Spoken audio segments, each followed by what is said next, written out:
Hello students, welcome to our current affairs class. In this class, we will discuss some important current affairs. तो आज की class में हम 30 अगस्त 2024 के कुछ important current affairs डिस्कस करेंगे, जो किसी भी एग्जाम के पॉइंट ऑफ व्यू से काफी important है. So स्टार्ट करते हैं आज की class with our first news. So आज के सेशन में हम कुछ important राष्ट्रीय समाचार डिस्कस करेंगे. We will discuss some important national news. Also, we will discuss some news which are related to banking and finance. तो बैंक और वित्त से रिलेटेड समाचार डिस्कस करेंगे. Some news related to defense, रक्षा, विज्ञान और प्रौद्योगिकी समाचार, recent appointments and resignation, also recent important days, recent awards and recognition, as well as some sports news. So the image used in our slide deck are for educational purpose only. We respect the intellectual property right of the original creator and honor of these images. If you are the owner of any of the image used in this deck and have any concern or issue, please contact us at sathi@iitk.ac.in and we shall remove the images. हमारे slide deck में उपयोग की गई छवियां केवल शैक्षणिक उद्देश्य के लिए हैं. हम इन छवियों के मूल निर्माताओं और मालिकों के बौद्धिक संपदा अधिकारों का सम्मान करते हैं. यदि आप इस डेक में उपयोग की गई किसी भी छवि के मालिक हैं और आपको कोई चिंता या समस्या है तो कृपया हमसे sathi@iitk.ac.in पर संपर्क करें और हम छवियों को हटा देंगे. तो स्टार्ट करते हैं आज के पहले राष्ट्रीय समाचार के साथ. Our first national news, recently cabinet approval on August 28, 2024. तो कैबिनेट ने अभी कुछ चीजों को अप्रूवल दिया है, काफी सारे प्रोजेक्ट्स को अप्रूवल दिया है 28 अगस्त 2024 को. तो वही अप्रूवल्स हमें डिस्कस करने. The Union Cabinet, led by Prime Minister Narendra Modi, approved the progressive expansion of the Central Sector Scheme. तो सेंट्रल सेक्टर स्कीम के तहत जो बेसिकली एग्रीकल्चर इंफ्रास्ट्रक्चर फंड के अंदर आती हैं, काफी सारी चीजों को अप्रूवल दिया है. तो एक एक करके अगर मैं अप्रूवल की बात करूं तो 234 नए शहरों में 730 निजी एफएम रेडियो चैनल की स्थापना के लिए लगभग 784 करोड़ रुपए के निवेश की मंजूरी दी है. उसके साथ साथ पूर्वोत्तर क्षेत्र में राज्य सरकारों और जल विद्युत परियोजनाओं में इक्विटी भागीदारी के लिए केंद्रीय वित्तीय सहायता प्रदान करने के विद्युत मंत्रालय के प्रस्ताव को मंजूरी दी है. उसके साथ साथ जो आर्थिक मामलों की मंत्रिमंडलीय समिति है which is CCEA, cabinet committee on economic affairs, ने 3 रेलवे परियोजनाओं को मंजूरी दी है, जिसमें 2 नई लाइनें और एक मल्टी ट्रैकिंग परियोजना शामिल है, जिनकी कुल अनुमानित लागत 6,456 करोड़ है. CCEA ने राष्ट्रीय औद्योगिक गलियारा विकास कार्यक्रम के तहत 28,602 करोड़ रुपए के अनुमानित निवेश के साथ 12 नए औद्योगिक नोड शहरों को भी मंजूरी दी है. Clear? Okay. Next is also national news. Ministry of Road Transport and Highway launch vehicle scrapping policy to phase out pollution vehicle. तो वाहनों को चरणबद्ध तरीके से हटाने के लिए ministry of road transport and highway ने वाहन स्क्रैपिंग नीति की शुरुआत की है. तो क्या है वाहन स्क्रैपिंग नीति, एक बार थोड़ा सा समझ लेते हैं. तो सड़क परिवहन और राजमार्ग मंत्रालय ने पूरे भारत में अनुपयुक्त प्रदूषण फैलाने वाले वाहनों को चरणबद्ध तरीके से हटाने के लिए वाहन स्क्रैपिंग नीति या स्वैच्छिक वाहन अनुधिकरण कार्यक्रम शुरू किया है.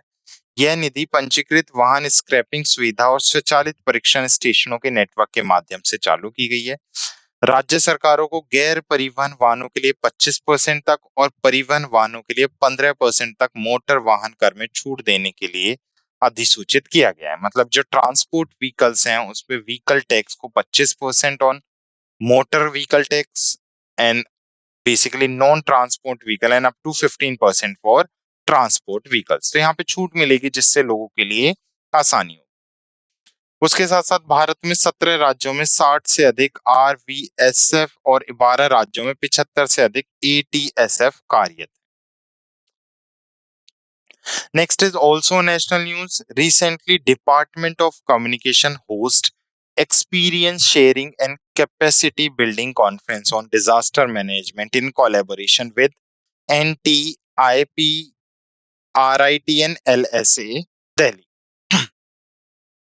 तो अभी क्या हुआ है, डिपार्टमेंट ऑफ टेलीकम्युनिकेशन ने कोलैबोरेशन किया है national telecommunication institute for policy research innovation and training और उसके साथ साथ लाइसेंस सर्विस एरिया के साथ जो दिल्ली में है, to organise a conference on experience sharing and capacity building in disaster management.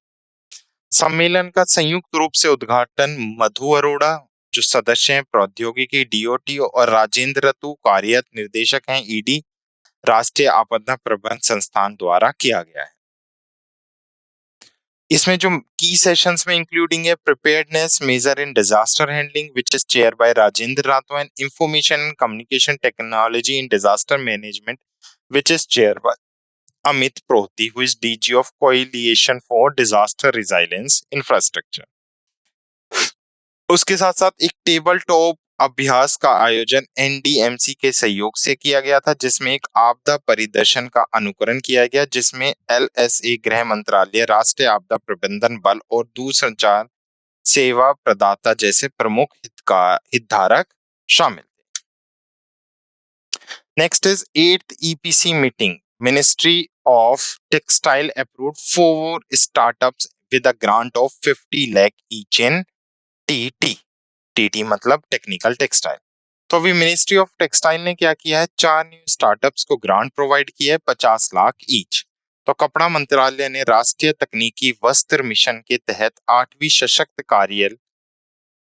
कार्यक्रम समिति की बैठक की अध्यक्षता की। समिति ने तकनीकी वस्त्रों में आकांक्षाई नव प्रवर्तों के लिए अनुसंधान और उद्यमिता अनुदान योजना के तहत लगभग 50 लाख रुपए प्रत्येक के अनुदान के साथ 4 स्टार्टअप को मंजूरी दी है।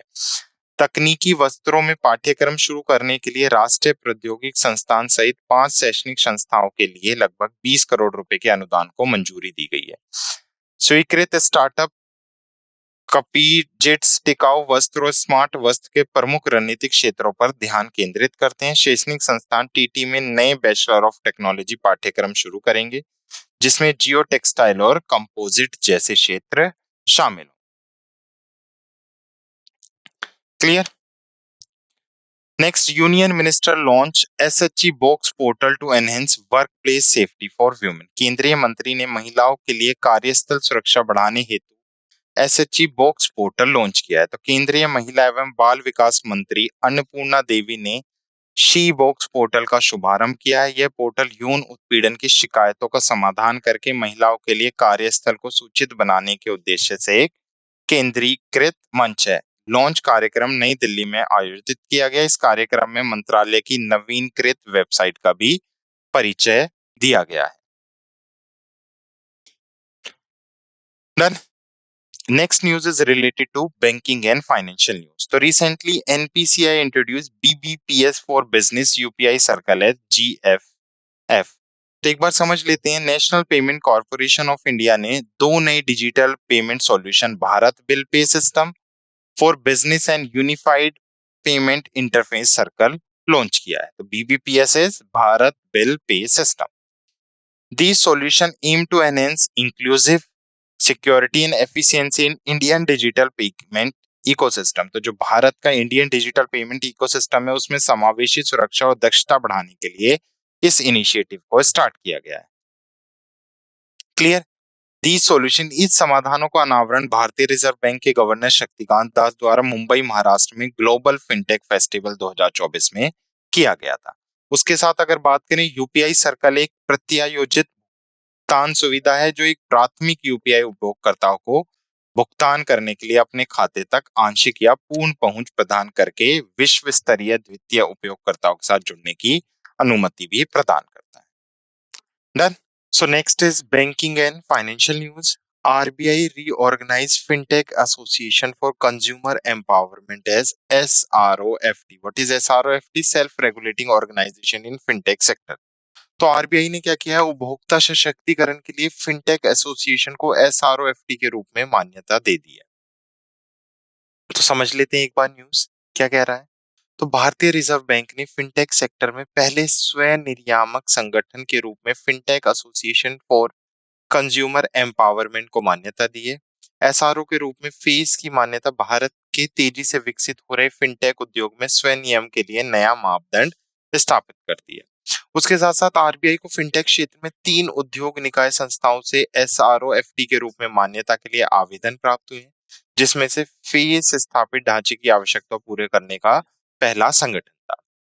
अ पार्ट ऑफ दिस, एसआरओएफटी अपने सदस्यों को निर्णायक नियामक प्राथमिकताओं के साथ अलाइन करने, बाजार अखंडन सुनिश्चित करने और पारदर्शिता और जवाबदेही को बढ़ावा देने में महत्वपूर्ण भूमिका निभाएगा। तो RBI recognize fintech association for consumer empowerment as basically it is a consumer empowerment phase. Basically they are discussing about the fintech association for consumer power, which is phase at first regulating organization in fintech sector. Next is also a banking and financial news. So Capital Meet received SEBI in principle approved to launch new mutual fund. तो SEBI security and exchange board of India Bharat के अंदर एक organisation है जो भारत की जो trade market है basically उसके ऊपर पूरी तरह से क्या करता है, ये कंट्रोल करता है। तो शेयर मार्केट को कंट्रोल करने की ऑर्गेनाइजेशन कौन सी है? सेबी है भारत के अंदर। तो सेबी के पास ही पावर है, वो किसी भी ऑर्गेनाइजेशन को म्यूचुअल फंड या शेयर और बेसिकली इशू करने की परमिशन दे सकती है।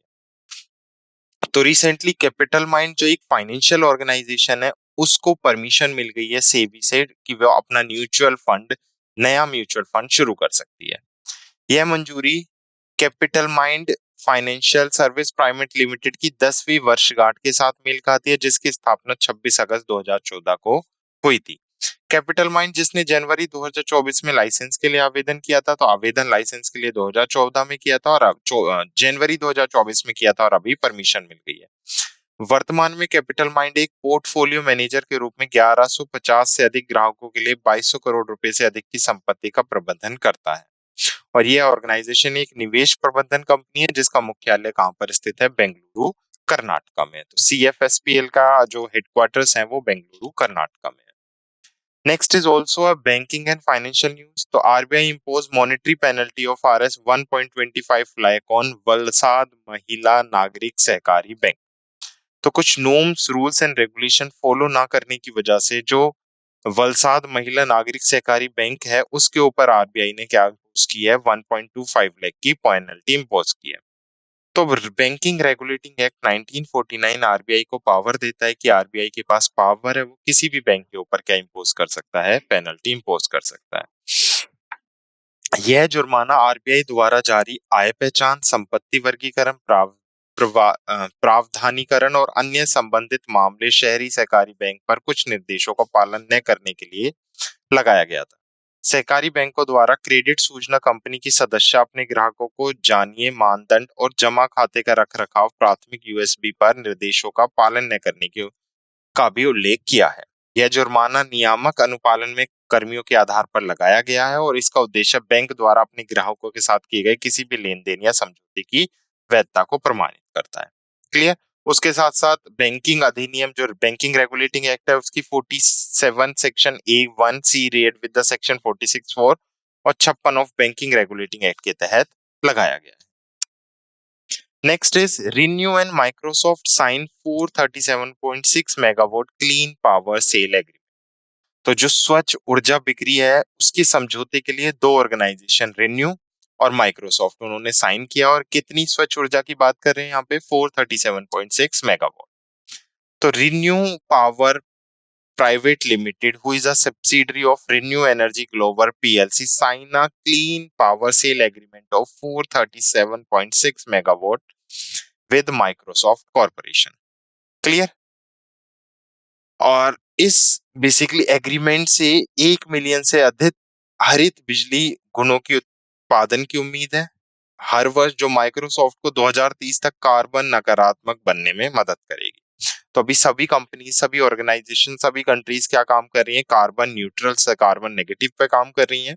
तो कहीं ना कहीं ये जो ग्रीन एनर्जी है, जो हरित ऊर्जा है, ये माइक्रोसॉफ्ट को भी 2030 तक कार्बन नकारात्मक बनने में मदद करेगी। उसके साथ साथ this is one of the India's largest corporate renewable energy agreement. तो भारत का ये सबसे बड़ा कॉर्पोरेट नवीकरण ऊर्जा समझौता है जिससे रेन्यू भारत की कुल सौर और पवन ऊर्जा उत्पादन का लगभग 10% योगदान दे रहे हैं। तो इसमें कितना योगदान रहेगा? 10% रहेगा।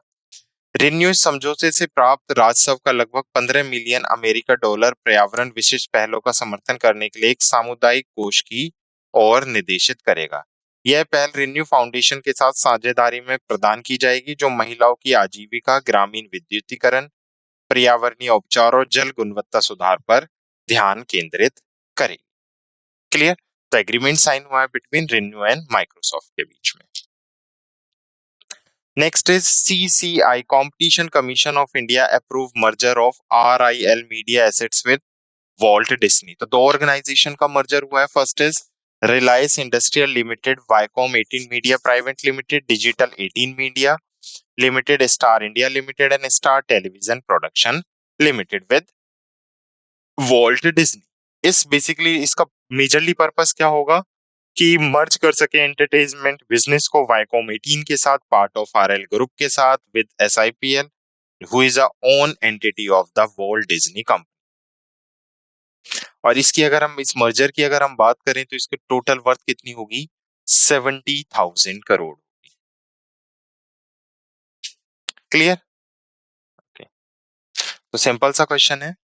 Next is banking and finance. Hurun India rich list 2024 Mumbai name as Asia's billionaire capital. तो अभी हुरून इंडिया रिच ने 2024 ने एशिया भर में धन वितरण में एक बड़े बदलाव का खुलासा किया है। मुंबई नई एशिया की अरबपति राजधानी के रूप में उभरा है। मतलब मुंबई में सबसे ज्यादा अरबपति रहते हैं as in all over Asia. यह विकास भारत के व्यापारिक केंद्र की बढ़ती वित्तीय शक्ति को प्रदर्शित करता है। यह भारत और एशिया दोनों की आर्थिक कहानी में एक महत्वपूर्ण क्षण को चिन्हित करता है। Next is defence news. Bharat ने अमेरिका से अतिरिक्त 73,000 SIG 716 असोल्ट राइफलों का नया आदेश दिया है। तो इंडिया क्या करेगी? यूएसए से 73,000 SIG 716 असोल्ट राइफल्स इंपोर्ट करेगी। तो रिसेंटली रक्षा मंत्रालय ने अमेरिका स्थित SIG सौर इन से भारतीय सेना के लिए अतिरिक्त 73,000 SIG 716 semi automatic assault rifle के आयात के लिए 837 रुपीज का 837 करोड़ रुपए का आदेश दिया है। इस आदेश का अनुबंधन जून 2024 में हस्ताक्षरित किया गया था, जिसकी डिलीवरी 18 महीने के भीतर होनी तय है। क्लियर? तो इन राइफल की कुल संख्या को लगभग 1.45 लाख बढ़ा दिया जाएगा, जो चीन और पाकिस्तान के 7 सीमाओं पर तैनात पैदल सेना बटालियन के लिए हैं। तो जो चाइना और बेसिकली पाकिस्तान के साथ भारतीय सेना है, जो पैदल बटालियन है, उसको ये बेसिकली राइफल्स प्रोवाइड की जाएंगी। क्लियर? तो इंडिया 2019 से इन राइफल्स का यूज कर रहा है, जब उसने 700 करोड़ रुपए की पहली खेप में लगभग 72,400 राइफलें खरीदी। तो ऑलरेडी इंडिया SIG 716 खरीद चुका है। कितनी खरीदी है भारत ने? 72,400। और कितने का बजट था उस टाइम पे? 700 करोड़ का। Clear? Next is index x summit 2024। So the US-India Strategic Partnership Forum announced the third edition of India-US Defense Acceleration Ecosystem Summit। और ये कहां पर कंडक्ट की जाएगी? ये स्टैनफोर्ड यूनिवर्सिटी में कंडक्ट की जाएगी फ्रॉम 9 to 10 दिसंबर। इसका पर्पस क्या होगा इसका? क्योंकि ये डिफेंस एक्सेलरेशन सिस्टम है, तो क्या होगा, दोनों कंट्रीज फोकस करेंगी कि एक दूसरे के साथ डिफेंस में इन्वेस्टमेंट कर सकें और नए नए इनोवेटिव आइडिया सीख सकें एक दूसरे से डिफेंस में। Clear? Next is also science and technology news. भारतीय रेलवे ने भर्ती समय कम करने के लिए अपनी भर्ती पोर्टल को डिजी लॉकर के साथ एकत्रित कर दिया है। तो भारतीय रेलवे ने भर्ती प्रक्रिया की अवधि को 18 से 24 महीने से घटाकर 6 महीने से कम करने के लिए जो उनका पोर्टल है उसको डायरेक्ट किसके साथ लिंक कर दिया है? डिजी लॉकर के साथ, ताकि डॉक्यूमेंट डायरेक्टली कहां से अपलोड हो सके? डिजी लॉकर से अपलोड हो सके। So what is DigiLocker? A flagship initiative of Ministry of Electronic and Information Technology। तो ये इलेक्ट्रॉनिक और सूचना प्रौद्योगिकी मंत्रालय की एक प्रमुख पहल है, जो प्रमाणिक डिजिटल दस्तावेज तक पहुंच प्रदान करती है। यह एकीकरण दस्तावेज सत्यापन को सुव्यवस्थित करेगा और नकली दस्तावेज जमा करने की संभावना को भी कम करेगा। उसके साथ साथ जो चिकित्सा जांच और नियुक्ति पत्र हैं वो भी डिजी लॉकर में जारी किए जाएंगे। नेक्स्ट, इन्फोसिस और निविडिया जेएनएसआई समाधानों के साथ दूर संचार में क्रांति ला रहे हैं। तो Infosys and Nvidia revolutionise telecom with gen AI solution. तो इन्फोसिस ने दूर संचार ऑपरेटरों के लिए सामान्य एसआई समाधान विकसित करने के लिए एनवीडीआई के साथ एक साझेदारी की है। इसका उद्देश्य दूर संचार संचालक और ग्राहक सेवा को बेहतर बनाना है। प्रारंभिक परिणाम विलंबता और सटीकता में महत्वपूर्ण सुधार दर्शाता है। Next is appointment and resignation news. तो रिसेंटली एनएसजी के नए डायरेक्टर बनाए गए हैं। What is NSG? National security guard के नए डायरेक्टर अपॉइंट किए गए हैं पी श्रीनिवासन। तो the appointment committee of cabinet Narendra Modi ji की अध्यक्षता में बी श्रीनिवासन को अभी एनएसजी का क्या बनाया गया है? न्यू डायरेक्टर जनरल बनाया गया। बी श्रीनिवासन 1992 बैच के इंडियन पुलिस सर्विस ऑफिसर हैं बिहार कैडर से, जो अभी बिहार पुलिस एकेडमी के डायरेक्टर हैं राजगीर बिहार। उसके साथ साथ किसको रिप्लेस करेंगे? ये अनीश दयाल सिंह को रिप्लेस करेंगे, जिनका 15 अगस्त 2024 को कार्यकाल समाप्त हो जाएगा। एनएसजी, जिसे ब्लैक कैट्स के नाम से भी जाना जाता है, ये गृह मंत्रालय के प्रशासनिक नियंत्रण में भारत का आतंकवाद रोधी और अपहरण रोधी बल है। क्लियर? सो सिंपली याद रखना है, B Srinivasan appointed as a new director general of NSG. Next is important day news. तो नेशनल स्पोर्ट्स डे न्यूज। तो 29 अगस्त को हर साल हम मेजर ध्यानचंद जी के जन्म दिवस पर या उनकी जयंती पर किस नाम से सेलिब्रेट करते हैं? National sports day. तो सिंपली आपको याद रखना, national sports day 29 of August with the honour of the birth anniversary of major Dhyan Singh. तो भारतीय खेल इतिहास के महानतम फील्ड हॉकी खिलाड़ियों में से एक मेजर ध्यान सिंह जी का जन्म 29 अगस्त 1905 को इलाहाबाद में हुआ था। उस टाइम पे ये प्रयागराज, अब जो प्रयागराज के नाम से जाना जाता है। युवा मामले और खेल मंत्रालय ने सभी उच्च शिक्षण संस्थाओं से अनुरोध किया है कि वे एनएसडी 2024 को मनाने के लिए 26 से 30 अगस्त 2024 के बीच किसी भी दिन खेल और फिटनेस गतिविधियों का आयोजन करें। 2012 में भारत सरकार ने मेजर ध्यानचंद के जन्मदिन के उपलक्ष्य में 29 अगस्त को राष्ट्रीय खेल दिवस घोषित किया था। तो हम कब से मनाते आ रहे हैं नेशनल स्पोर्ट्स डे? 29 ऑफ अगस्त 2012 से। पहली बार मेजर ध्यानचंद जी के जन्मदिन को 2012 में ही नेशनल स्पोर्ट्स डे और राष्ट्रीय खेल दिवस के रूप में नामांकित किया था। Next is international day against nuclear test. आप सबको पता है न्यूक्लियर जो विस्फोट होते हैं, न्यूक्लियर जो हथियार होते हैं, वो जो पूरे वर्ल्ड है उसके लिए कहीं ना कहीं खतरा है।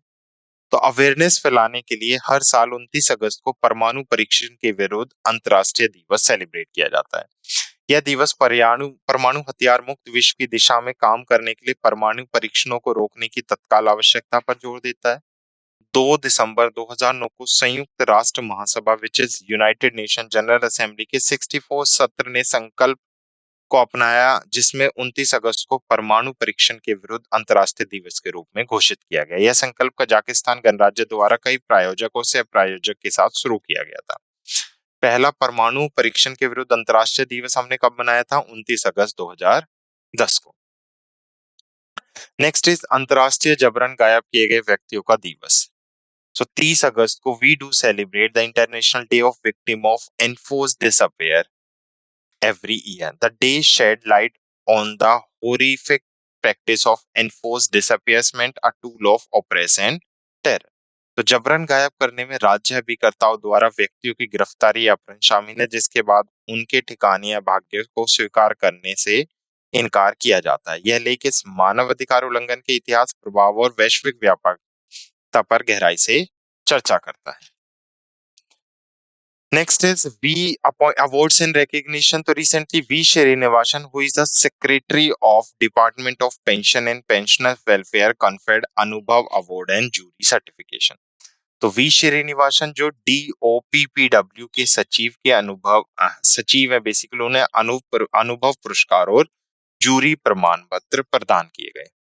तो श्रीनिवासन ने 9 अलग अलग मंत्रालयों के कर्मियों को 5 अनुभव पुरस्कार और 10 जूरी प्रमाण पत्र प्रदान किए। तो 7वां अनुभव पुरस्कार समारोह विज्ञान भवन नई दिल्ली के प्लेनरी हॉल में आयोजित किया गया था, जिसमें 15 पुरस्कार विजेताओं में से 5 महिलाएं थी और अनुभव पुरस्कार के इतिहास में अब तक का सर्वाधिक है। इस ऑर्गेनाइजेशन ने 31 मार्च 2025 को सेवानिवृत्त होने वाले केंद्र सरकार के कर्मचारियों के लिए 55वीं पूर्व सेवानिवृत्ति परामर्श कार्यशाला का आयोजन किया था। वी श्रीनिवास ने 28 अगस्त 2024 को नई दिल्ली में डीओपीपीडब्ल्यू द्वारा आयोजित 11वें अखिल भारतीय पेंशन अदालत की भी अध्यक्षता की। And the last news is related to the sports news. Bangladesh trump in SAFF Under 20 Championship 2024. तो बांग्लादेश ने अभी क्या किया है, SAFF Under 20 चैंपियनशिप जीत लिया। किस चीज से रिलेटेड है? ये फुटबॉल टूर्नामेंट है जिसको बांग्लादेश ने अभी जीत लिया है। पहली बार ऐसा हुआ है कि बांग्लादेश ने यहाँ पर इस मैच को जीता है। टूर्नामेंट का समापन एक रोमांचक फाइनल मैच के साथ हुआ जहां बांग्लादेश ने मेजबान देश नेपाल को हराया। तो ये जो SAFF U20 थे ये नेपाल में कंडक्ट किए गए थे। रनर अप कौन सी कंट्री रही इसमें? Nepal. Clear? Okay. So these are the important current affairs which we have discussed. Now I hope you like this session. Thank you.